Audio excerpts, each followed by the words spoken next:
Alhamdulillah, nahmaduhu wa nasta'inuhu wa nastaghfiruh wa na'udzu billahi min shururi anfusina wa min sayyiati a'malina. May yahdihillahu fala mudilla lahu wa man yudlil fala hadiya lahu. Asyhadu an la ilaha illallah wa asyhadu anna Muhammadan abduhu wa rasuluh. Allahumma shalli ala sayyidina Muhammad wa ala alihi wa sahbihi wasallam. Amma ba'du.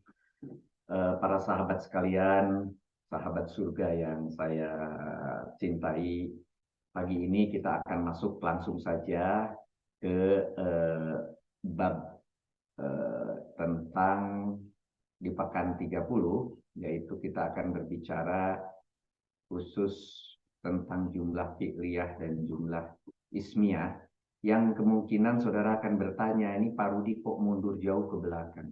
Bukan, sebetulnya jumlah fi'liyah dan jumlah ismiyah itu baru diterangkan saat ini setelah mengetahui segala macam aspeknya, dan hari ini kita ikat.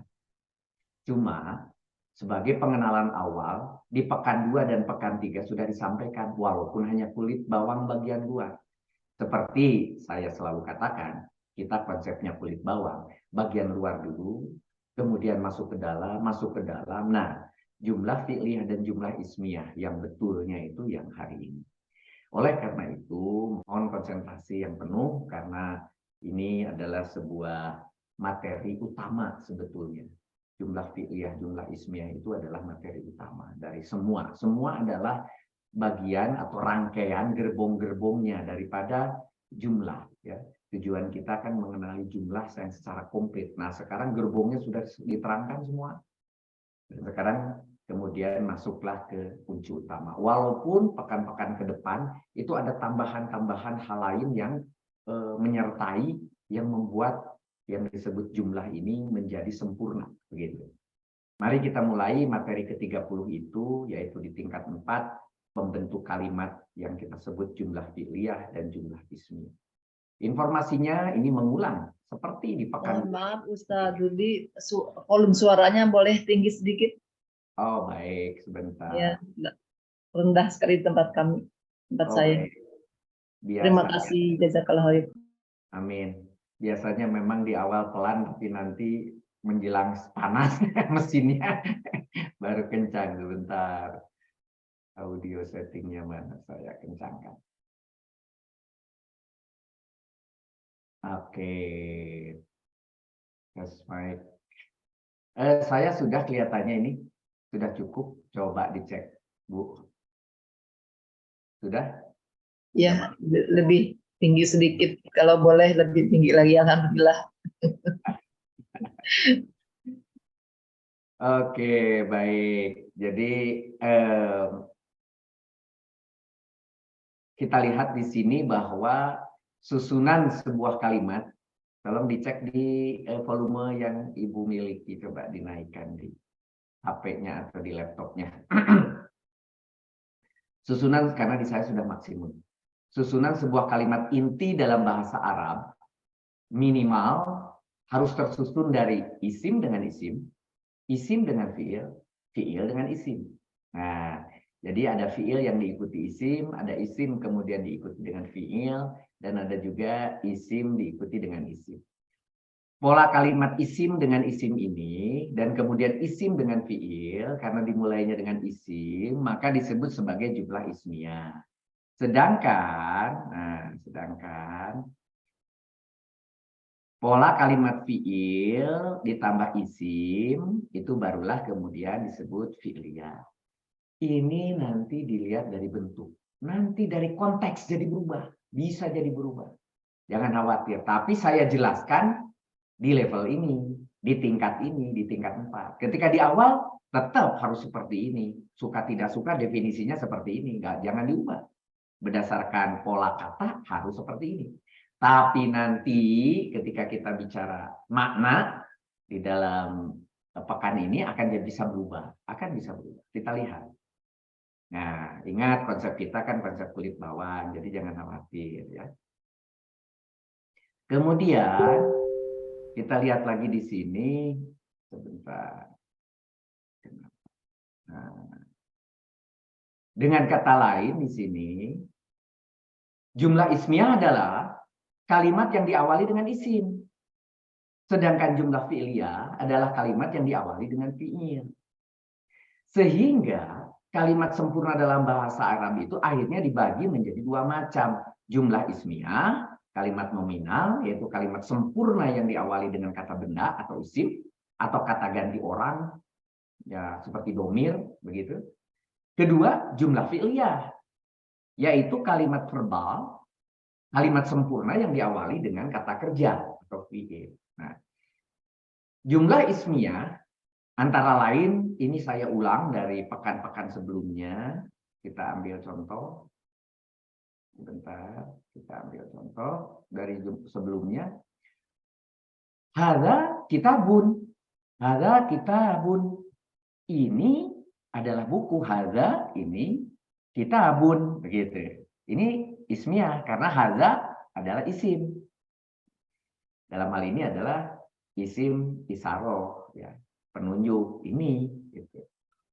Huwa tabibun, ini adalah seorang dokter. Loh, kok ini ia adalah seorang dokter. Ia adalah seorang dokter karena huwa itu adalah isim dhamir, begitu. Zaidun mudarisun. Zaid adalah seorang guru. Gitu. Jadi enaknya kalau ismiyah itu selipkan saja adalah, itu paling mudah gitu ya. Zaidun adalah mudarisun gitu.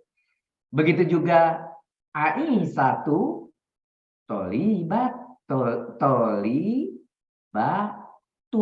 Nah, jangan lupa belakangnya itu ada tun karena dia wanita, ada tak marbutoh di situ untuk Aisyah ya. Nah, karena Aisyatu itu adalah wanita, maka di belakangnya juga tolibatu gitu. Aisyah adalah seorang siswi. Tanpa iya ya Ustadz. Halo? Tolibatun tanpa iya. Oh ya, sorry. Tolibatun. Saya langsung perbaikin. Ya. Nah, tolibatun karena sudah ada alif di depan. Nah, biasanya kalau disisipkan alif atau disisipkan iya, tidak disisipkan dua-duanya, begitu ya. Aisyatu tolibatu, begitu. Ya, Aisyah adalah seorang siswi, begitu. Kemudian kalau jumlah fi'liyah, kita lihat jumlah fi'liyah seperti apa. Zahaba Zaidun. Zahaba Zaidun. Zaid telah pergi. Nah, coba kita lihat di sini perbedaannya. Kalau fi'liyah, fi'ilnya didahulukan, tetapi membacanya harus fa'il dulu. Karena dahaba itu adalah huwa, dan huwa itu boleh diganti dengan fa'il yang zohir, dan kebetulan ditemukan di situ yang rofa, yang berharokat domah dan tasrifnya, ketemu Zaidun, berarti Zaidunlah mengganti huwanya dahaba, menjadi Zaid telah pergi, begitu ya. Zaid nih telah pergi, Zaidnya di depan, telah pergi. Ya, kita kasih telah aja supaya jelas bahwa ini adalah fi'il madi. Zaid pergi itu juga boleh. Zaid pergi gitu, atau Zaid telah pergi gitu. Kemudian kalau Fatimatu, nah di sini Fatimatu, maka dahabat. Jangan lupa ada taknya di sini. Maka dahabat menjadi hiya. Karena hiya, maka pas cocok jenisnya dengan Fatimatu. Jadi Fatimah telah pergi. Sama, Fatimahnya dibaca duluan. Ahmad sedang pergi. Ahmadu, maka yadhabu. Nah, kenapa pakai ya? Kenapa pakai ya? Karena di sini nanti ada kata sedang, begitu. Dia harus mudhari.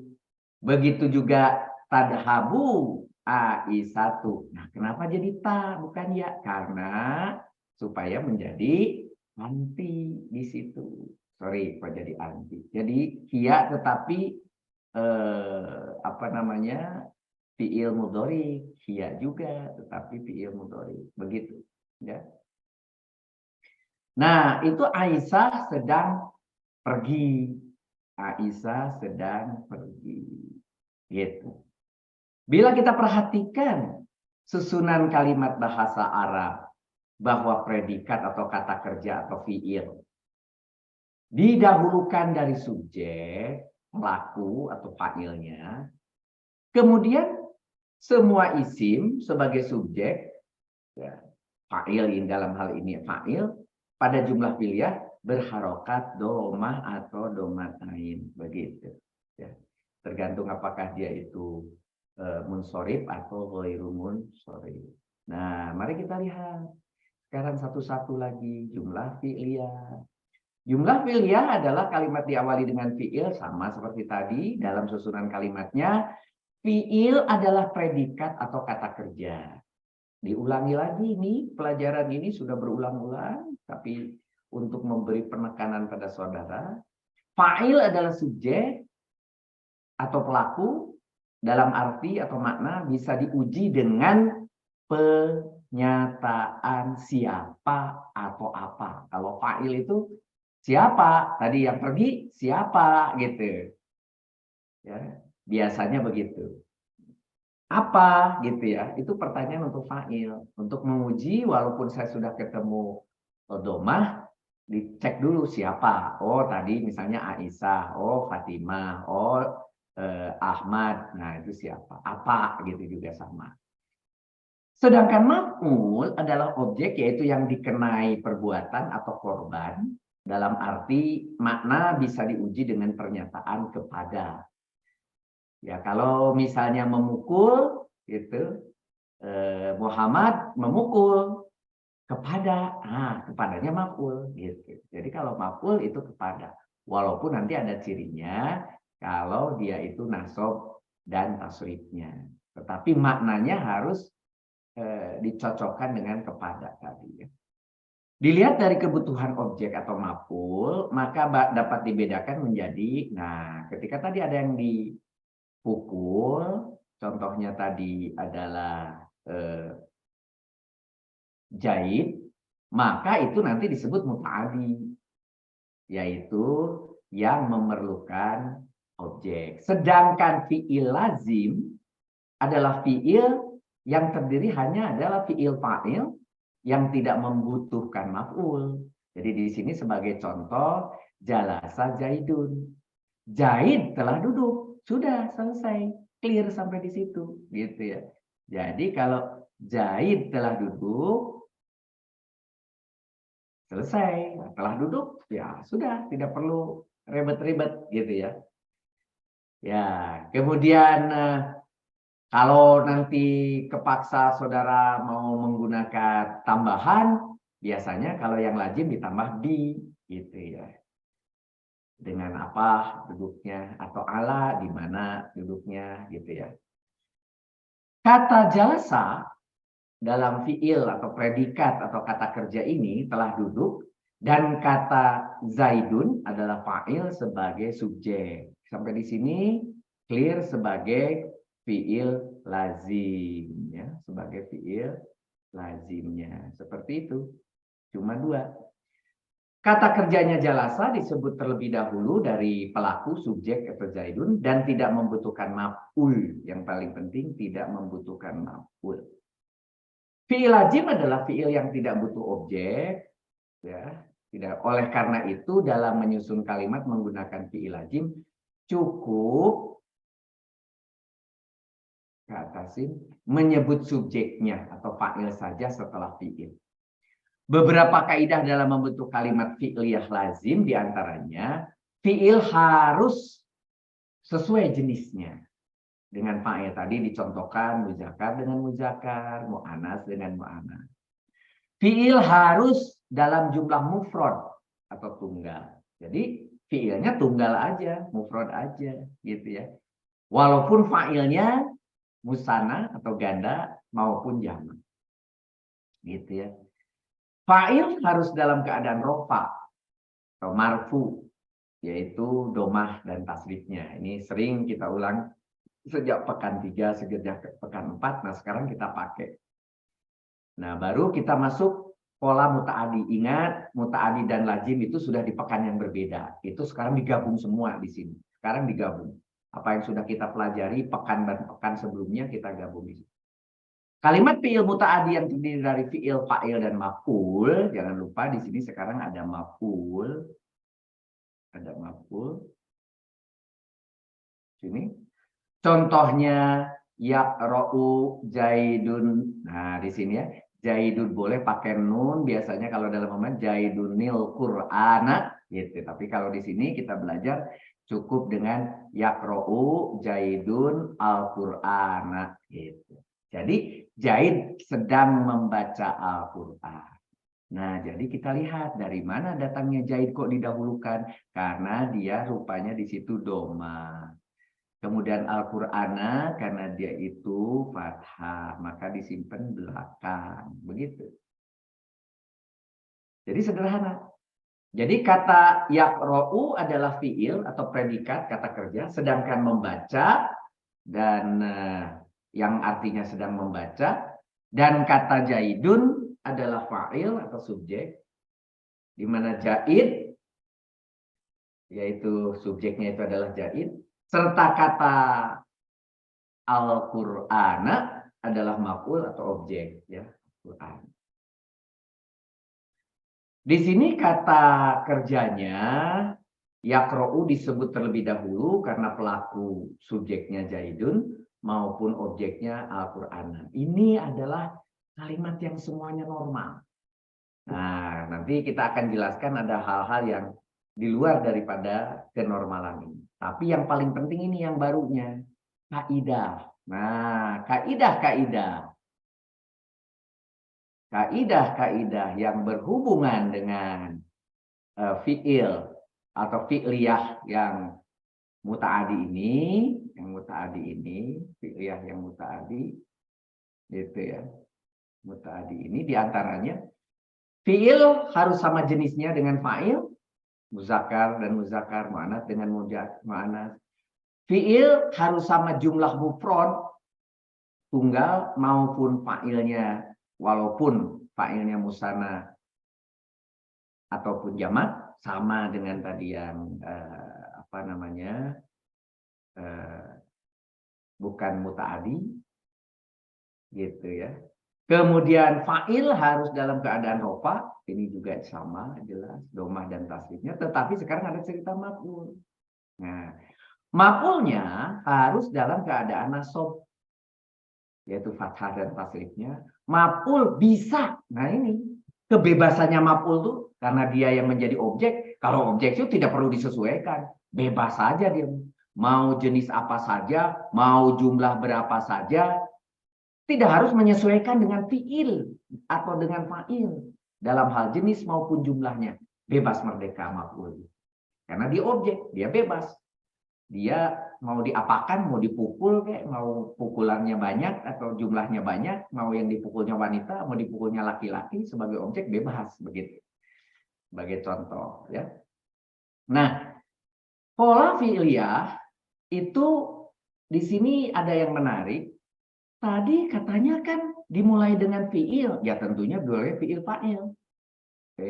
Sorry, kok jadi begini penunjuknya. Maaf. Fi'il fa'il. Fi'il fa'il maf'ul kalau itu muta'adi. Bisa juga maf'ul didahulukan. Masih ingat cerita kalau kita mau membuat dia menjadi majhul tapi dari kalimat aktif, maf'ul lebih dulu daripada fa'il. Fi'il maf'ul dulu. Kemudian fi'il naibul fa'il. Ini jelas-jelas untuk majhul. Jadi ini biasanya maknanya jadi majhul dua ini. Fi'il biasa maf'ul fa'il atau fi'il naibul fa'il. Itu majhul biasa. Muncul nih sesuatu lagi nih hari ini. Ada mukodam ini. Mukodam itu didahulukan, dan didahulukan itu biasanya jumlahnya pun sangat sedikit ya di dalam Al-Qur'an, dan ini pun adalah tanda kutip penyelenehan dari yang seharusnya yang normal di atas. Nah, didahulukan itu karena sangat terpaksa harus didahulukan, karena dia ingin didahulukan, diinformasikan kepada pendengar. Jadi fa'il muqaddam dan maf'ul muqaddam itu adalah sengaja didahulukan karena supaya makna si fa'il atau makna si maf'ul yang didahulukan itu menjadi terdahulukan dalam pengucapan, dalam penyampaian. Nah, cuma nanti saudara harus sedikit agak ada analisa saat mau menentukan apakah fa'il muqaddam atau maf'ul muqaddam. Karena apa? Bayangkan, ini namanya fa'il kan terbuat dari isim nih.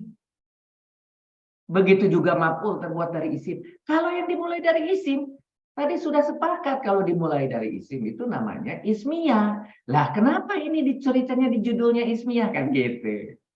Karena kita punya dasar saat dianalisa, ini adalah karena fa'il yang didahulukan. Ini karena maf'ul yang didahulukan. Bukan karena memang benar-benar isim dulu baru kemudian fi'il. Sementara isim dulu baru fi'il itu nanti ke ismiyah kan begitu. Nah, ini menarik memang ya. Apa nanti kita lihat. Oke. Baik. Nah, kita teruskan. Yang bisa menjadi maf'ul. Yang bisa menjadi maf'ul adalah isim yang berkategori. Di sini ada nakiro, al-ma'rifat, ada alam, domir, isaroh, mausul. Tetapi kalau saudara memang sudah sangat paham apa itu al-ma'rifat, ya, maka saudara akan sadar, oh iya ya sebetulnya ini mau menambahkan saja supaya saudara clear benar. Ada alam di sini, ada domir, ada isaroh, ada mausul. Ini sebetulnya kan anggota daripada al-ma'rifat. Betul. Maksudnya untuk memberikan gambaran kepada saudara-saudara, oh iya ini deskripsi detail gitu. Itu cukup padahal kalau di depan nanti di penjelasan yang pendek cukup aja bisa nakiro, bisa al-ma'rifat begitu. Sebetulnya kan gitu. Tidak perlu semua, iya. Tetapi untuk memberi penjelasan pada saudara, termasuk di sini si B jumlah. Kalau saudara mau uraikan lagi, tuliskan lagi di sini ada 8 di belakang, tak tak tak tak tak. Jadi totalnya banyak ini, gitu ya. Kalau mau versi banyak boleh, versi sedikit boleh. Nah, kira al-ma'rifat si B jumlah boleh, gitu ya. Silakan. Yang bisa menjadi fa'il di sini, yang bisa menjadi fa'il. Isim yang berkategori semuanya karena susah menuliskannya nanti kepanjangan. Ya udahlah tulis semuanya kecuali dua ini. Jar majrur dan dzaraf madruf gitu ya. Ini tidak boleh jadi fa'il gitu, tidak boleh jadi fa'il. Yang lainnya bebas, untuk fa'il boleh saja. Nah, jumlah ismiyah adalah kalimat yang diawali dengan isim dalam susunan kalimatnya tadi sudah dijelaskan. Pola kalimat jumlah ismiyah terdiri dari, sekarang baru saya jelaskan secara resmi, mubtada dan khobar. Sebelumnya sering saya jelaskan informal tentang mubtada khobar, mubtada khobar, mubtada khobar. Sekarang saya jelaskan secara resmi. Isim yang pertama yaitu kata atau objek yang ingin dijelaskan, diterangkan. Dalam arti atau makna bisa diuji dengan pernyataan adapun. Nah, karena akan dijelaskan. Adapun buku gitu. Khobarnya adalah bagus. Gitu berarti buku adalah mubtada, bagus adalah khobar misalnya. Adapun jaid, oh jaid itu mubtada. Adalah tinggi, oh tinggi adalah khobar. Jaid adalah tawilun, begitu ya. Jadi mubtada adalah isim pertama, yaitu kata objek yang ingin dijelaskan, diterangkan dalam arti makna, bisa diuji dengan pernyataan adapun. Sedangkan khobar adalah isim yang kedua, yaitu yang mengabarkan, menjelaskan dalam kondisi kedua. Dalam posisi kedua ini, yaitu dalam kondisi, keadaan, jabatan, atau penjelasan dalam bentuk apapun dari objek yang sedang ingin dijelaskan. Si mubtada tadi, dalam arti makna bisa diuji dengan pernyataan adalah. Nah, nanti ada nyelenehnya juga. Ternyata khobar lebih dulu daripada mubtada. Nah, tadi pakai muqaddam gitu doang. Kasih kata muqaddam, selesai. Gitu. Nah, tapi dari mana kok bisa tahu? Katanya kan dua-duanya isim. Nah, nanti dari makna baru tahu. Jadi tidak ansih hanya tulisan. Kalau tulisan memang mubtada khobar, itu fiil baru fa'il. Tapi ketika maknanya susah ditelaah, akan bisa juga berubah posisinya. Begitu. Ya. Dari makna baru ketahuan. Contoh misalnya Zaidun muslimun. Zaid adalah muslim. Jelas kan? Jadi kalau tadi dengan pernyataan atau dengan pertanyaan adapun Zaid adalah gitu, muslimun kan gitu. Jadi kalau kita pergunakan apa namanya?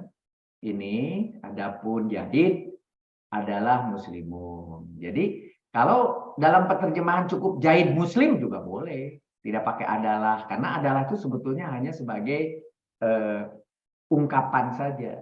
Zaid muslim, selesai gitu ya. Kata Zaidun adalah mubtada yaitu objek dan isim yang ingin dijelaskan. Adapun Zaid adalah muslim. Dan kata muslimun adalah khobar yaitu penjelasan dari keadaan objek si Zaid itu yang beragama Islam. Jadi kalau mau diterjemahkan Zaid adalah yang beragama Islam itu boleh juga. Tapi kan dari mana itu semua? Dari makna gitu. Diperbolehkan, silahkan. Begitu ya. Kemudian yang kedua, hadza Zaidun. Ini adalah Zaid, sama juga. Hadza adalah mubtada, objek, isim yang ingin dijelaskan, yaitu ini. Ya, ini dan kata Zaidun adalah khobar, yaitu menjelaskan dari keadaan objek yang sedang ditunjuk oleh Zaid. Huwa Zaidun, diulangi lagi nih. Dia adalah Zaidun, tapi kita terangkan huwa adalah mubtada, yaitu objek atau isim yang ingin dijelaskan. Adapun huwa gitu ya. Adapun dia gitu kan jadinya. Adapun dia adalah Zaid gitu. Dan kata Zaidun adalah khobar, yaitu menjelaskan dari yang sedang diterangkan itu gitu ya. Adalah Zaid. Kalau nggak pakai adalah juga boleh ditulisnya dia Zaid, boleh juga gitu. Dia Zaid boleh, nggak pakai adalah juga nggak apa-apa. Al muslimu Hasanun. Nah, al muslimu orang Islam. Nah, tapi kadang-kadang dalam bahasa Indonesia bukan hanya orang Islam itu karena ada al katanya boleh, the itu ya bahasa Inggris ya boleh ya. Orang Islam itu, kalaupun nggak pakai itu boleh. Orang Islam Hasanun adalah baik, atau orang Islam baik, itunya hilang, adalahnya hilang boleh. Orang Islam baik, gitu boleh, gitu ya. Nah, tidak pakai itu, tidak pakai adalah juga boleh. Jadi kalau untuk mengatakan itu cukup pakai al juga cukup, gitu. Tidak perlu pakai dalika, gitu ya. Tidak perlu dalikal muslimu hasanun, tapi boleh juga boleh pakai dalika juga, gitu ya. Tapi jelas ada ditunjuk. Tapi kalau ini tidak ditunjuk, tapi yang menyatakan Islam itu atau Islam, gitu ya, itunya masih bukan sesuatu yang direct ditunjuk. Gitu. Kalau yang benar-benar direct ditunjuk harus menggunakan isyarat di depan dalika yang itu. Gitu. Al-muslimu adalah mubtada yaitu orang atau isim yang ingin dijelaskan orang Islam itu, dan kata hasanun adalah khobar yaitu penjelasan dari sifat objeknya itu adalah baik ya. Nah, pada contoh-contoh di atas dapat dilihat bahwa jumlah ismiyah bisa dari kombinasi isim ditambah isim berbagai jenis ya, artinya yang khobarnya boleh macam-macam. Beberapa kaidah dalam membentuk kalimat ismiyah diantaranya mubtada dan khobar harus rofa. Jelas ya, di sini yang paling utama ini rofa dan rofa. Rofa, khobar maupun mubtada ini adalah rofa. Ini menjadi mudah nanti mencarinya. Yaitu domah dan tasrifnya. Mubtada dan khobar harus sama jumlahnya. Ya, jumlahnya harus sama. Mufrad dengan mufrad, musana dengan musana, jama dengan jama. Ya, karena dua-dua isim, dua-duanya boleh memiliki tanda mufrad, tanda musana maupun tanda jama. Jadi enak. Mubtada dan khobar harus sama dalam jenisnya. Muzakkar atau mu'annas harus sama. Yang diterangkan dan menerangkan jenisnya harus sama. Nah, ini bagus ya kalau dalam mubtada dan khobar tuh enak. Mubtada harus ma'rifat, yaitu yang sesuai dengan ciri-ciri isim ma'rifat yang sebelumnya kita sudah pelajari di pekan 15. Jadi ini adalah sebagai informasi awal atau dasar dan ini menjadi kaidah awal, kaidah utama dari mubtada ma'rifat. Tapi nanti seperti biasa di belakang nanti akan ketemu. Bisa juga dia tidak ma'rifat. Bisa juga dia malah nakiroh, tetapi nakiroh terbatas, tertentu. Nah, begitu juga ma'rifat yang dimakrifatkan. Contohnya misalnya dengan idofah itu jadi ma'rifat, ya. Dengan mausuf sifat jadi ma'rifat. Yang diikat dengan si jumlah itu statusnya nanti bisa jadi ma'rifat beberapa, ya. Nah, itu ma'rifat. Khobar harus nakiroh. Nah, jadi kalau begitu ini untuk mudahnya ma'rifat ke nakiroh itu paling gampang. Nah, tetapi kemudian di situ dikatakan hukum asalnya khobar ini juga tadi. Hukum asalnya mubtada adalah ma'rifat, hukum asalnya khobar adalah nakiro. Kecuali dari yang sejak asalnya sudah ma'rifat seperti isim alam, isim isyarah, isim domir, itu walaupun ma'rifat itu diperbolehkan. Tetapi satu di antara ma'rifat itu yang tidak boleh, yang berawalan al. Di antara ciri-ciri ma'rifat itu ada isim alam, isim isyarah, isim domir gitu ya. Salah satunya di antara 6 itu berawalan al. Nah, untuk yang al nggak boleh jadi nakiro. Kenapa? Karena al nanti biasa dipakai untuk apabila katanya berupa kata sifat menjadi mensifati gitu ya. Jadi khobar tidak boleh berawalan al. Ini makanya saya kasih maaf tebal ya. Good. Baik. Nah, jumlah ismiyah yang benar, contoh ini untuk mudah bagi saudara. Hadza kitabun, tadi udah dikasih contoh. Ini adalah buku. Ya. Hadza kitabun. Hadza adalah mubtada berupa isim isyarah, termasuk isim ma'rifat. Ya. Kemudian walaupun dia isim ma'rifat tetapi diperbolehkan di sini hadza. Kitabun adalah khobar berupa isim nakiro, ya. Tidak diawali dengan huruf alif lam. Ya, tidak boleh ya. Rangkaian mubtada dan khobar isim-isim ini telah memenuhi syarat untuk menjadi jumlah ismiyah yang lengkap atau jumlah mufidah. Jadi contohnya di sini ismiyah yang lain yang salah, kalau tadi ini yang benar. Sekarang kalau saya kasih contoh ini yang benar, yang salahnya dikasih alif lam. Ini maksudnya. Hadal kitabu, buku ini. Nah, titik-titik. Ini belum selesai. Kenapa? Hada adalah mubtada berupa isim isyarah, termasuk isim ma'rifat. Tetapi kalau al-kitabu tidak bisa menjadi khobar karena berupa isim ma'rifat yang diawali dengan alif lam, berfungsi sebagai musyar ilaih. Jadi urusannya musyar ilaih saja. Hadal kitabu itu adalah isyarah musyar ilaih. Yang depan adalah isyarahnya, gitu. Yang ini musyar ilaihnya. Gitu. Bahwa setelah isyarah itu musyar ilaih, ya. Yang tadi bagaimana? Yang tadi juga hada kitabun itu isyarah musyar ilaih, tetapi musyar ilaihnya bisa menjadi khobar. Yang ini tidak bisa begitu karena ada alif lam. Arti makna dari kalimat tersebut tidak memenuhi syarat untuk menjadi jumlah ismiyah yang lengkap atau jumlah mufidah, yaitu buku ini titik-titik belum selesai. Masih memerlukan penjelasan lebih lanjut dengan menghadirkan kata yang nakirohnya. Harus ada nakirohnya yang mana. Sehingga gabungan isyarah musyar ilaih berupa sibeh jumlah. Ya, jadi yang isyarah musyar ilaih berupa sibeh jumlah tadi, itu seperti kalimat tadi harus ditambahlah misalnya di sini. Jadi idun. Nah, ini baru kembali benar. Hadal kitabu, jadi idun, buku ini titik-titiknya diganti dengan baru, gitu. Jadi idun. Ya. Jadi hada sebagai mubtada, Al-kitabu sebagai musar ilaihnya, jadi hadal kitabu itu mubtada. Mubtadanya terdiri dari sibeh jumlah, ya, yaitu isyarah musar ilaih. Itu baru mubtada.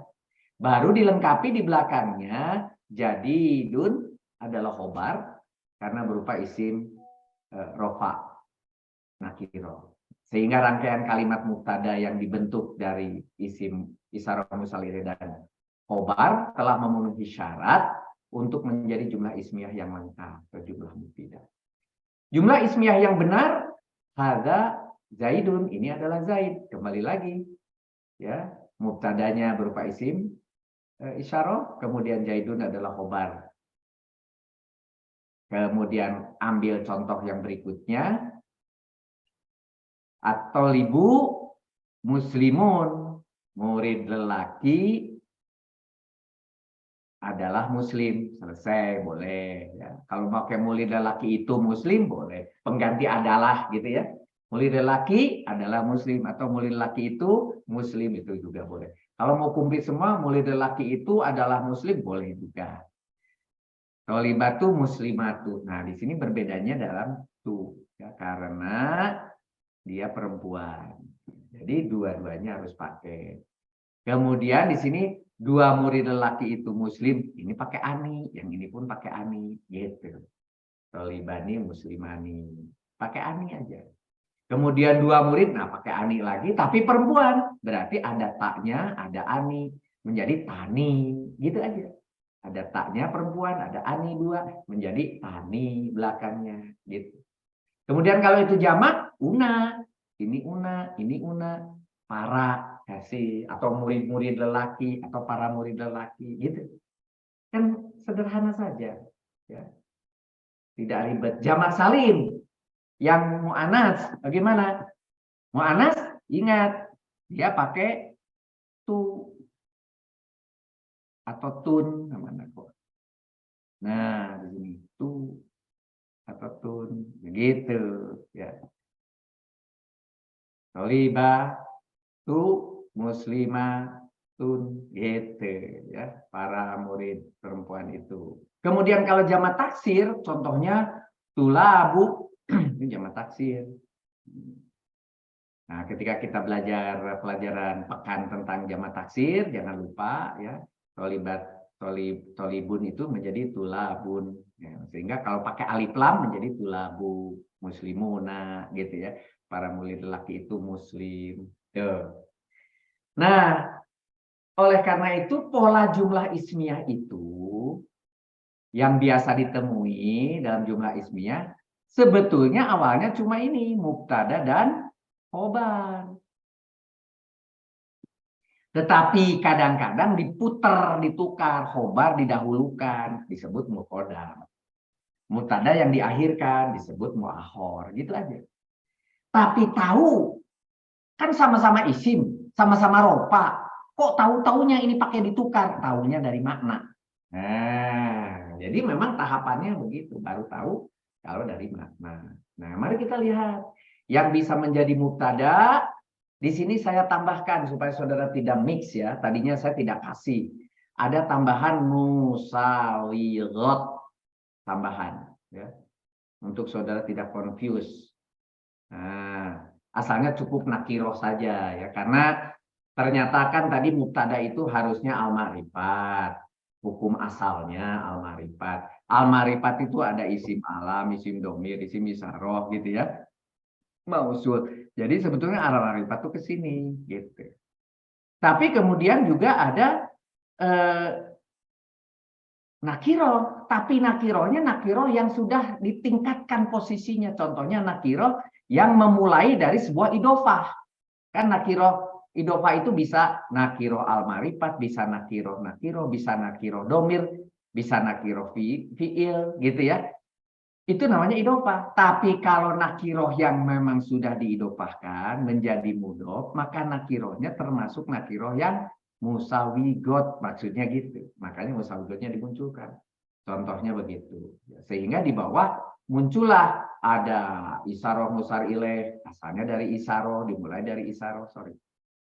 Kemudian ada mausul silah, selain dia juga sudah ada di mausul di atas. Jadi ini isaro musari dari sini.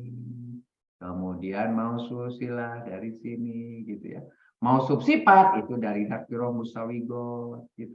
Masdar awal juga dari nakiro musawigot, dan kemudian ada adat ma'dud juga masuk di situ yang diperbolehkan menjadi mubtada gitu. Yang bisa menjadi khobar adalah isim yang berkategori nakiroh, ma'rifat, kemudian jumlah fi'liyah ditambahkan, boleh di belakang menjadi khobar. Jumlah ismiyah termasuk sibeh jumlah. Jadi ada tambahan 3 di sini. Selain seperti biasa nakiro dan ma'rifat, jadi dia bebas. Jadi khobar itu relatif lebih bebas ya. Nakiro, ma'rifat, jumlah fi'liyah, jumlah ismiyah gitu ya. Tetapi ada juga yang bisa dijadikan khobar tadi. Kenapa khobar kok bisa didahulukan? Salah satu dari penampilan selain dari makna itu bisa terlihat dari bentuk tulisannya sendiri, yaitu apabila dia jar majrur. Alah, kok salah terus hari ini. Jar majrur, dorob majrur, nikma bisa. Ini bisa menjadi mukodam dari khobar. DP. Didahulukan, jar majrur, dorob majrur, nikma maupun bisa ya. Yang bisa menjadi mubtada mu'akhor sekarang. Kalau tadi khobar mukodam, sekarang mubtadanya kalau begitu gimana? Yang menjadi mubtada mu'akhornya isim yang berkategori bisa nakiro, al-marifat, sibeh. Sebetulnya ini bisa diuraikan. Masih ingat tadi? Cuma daripada panjang gitu, di atas sudah ada contohnya yang dipanjangkan, sekarang di belakang nggak usah. Ini dipanjangkan, ini banyak dipanjangkan, begitu. Ya, boleh menjadi mubtada mu'akhor. Boleh, saudara perpanjang. Kalau sebaliknya, saudara saya perpendek yang atas, boleh. Kalau yang bawah ini saya perpanjang, boleh, gitu ya.